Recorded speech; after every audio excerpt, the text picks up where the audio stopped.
What does it mean for something to be cozy? Wait, no, please, I promise. This is important. This is important. This is important. This is important. It's not a stupid question.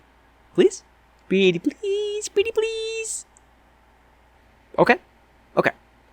Alright. So, anyway, what...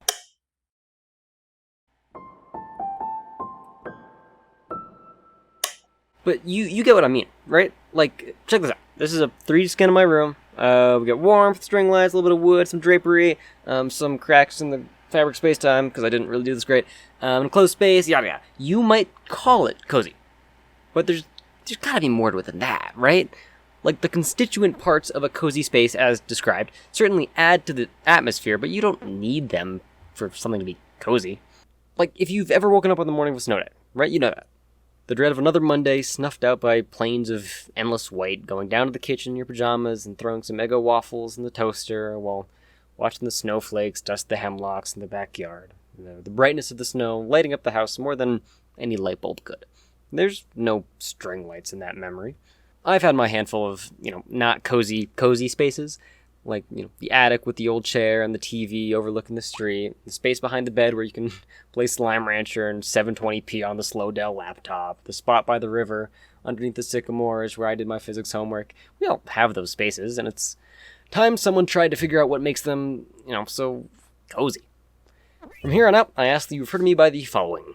Tyler, Cozy Engineer, Bastion of Cozy Engineering.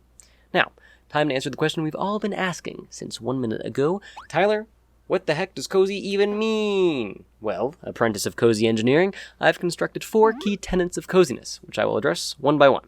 Here are Tyler's tenets of cozy. Number 1. Cozy is not an aesthetic, it's a state of being. This tenet mostly addresses the most common misconception about cozy. Cabin core, cottage core, even the blasphemous cozy core. These spark a notion of cozy, but don't be mistaken. These aesthetics are cozy at its most superficial. A shortcut to the feelings that cozy is supposed to evoke. That brings us to tenet number 2. Cozy is the feeling of closeness and separation. As established, a space can be cozy, but cozy is not a space.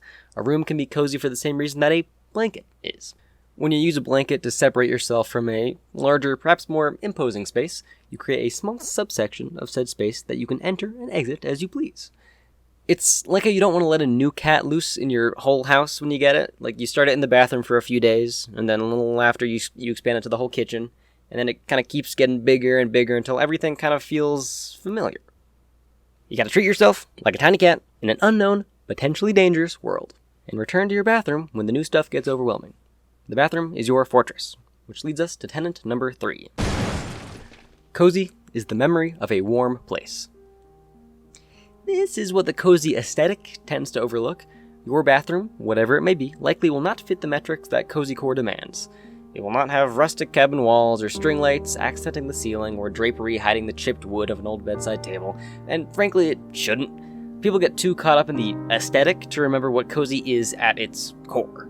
It's the sound of your childhood Wii whirring to life. It's the steam coming off of a hot chocolate. It's the desk you sat at with your laptop playing Minecraft after school. It's the place you return to when the world becomes too much. It's your bathroom. Maybe this was a poor metaphor. Tenet number 4. Cozy cannot, should not, last forever. It is ephemeral. If you've ever had a week-long Stardew Valley streak, you'll know what I mean. True cozy can be intoxicating, almost addicting. It is, by definition, a form of escapism, complacency, stillness. You might find yourself going to great lengths to craft the perfect cozy space. I mean, that's kind of what I did. At first it was great, but slowly this superficially cozy environment just kind of became the background for doing homework. That's why I can turn it off. And maybe, given time, this room will bring me the feelings I'm looking for, but then I'll need to move on. Can't stay here forever. But, wherever I go next, I'll be able to lie down, close my eyes, and dream of a place far away. Don't get lost in the pursuit of cozy. Good night.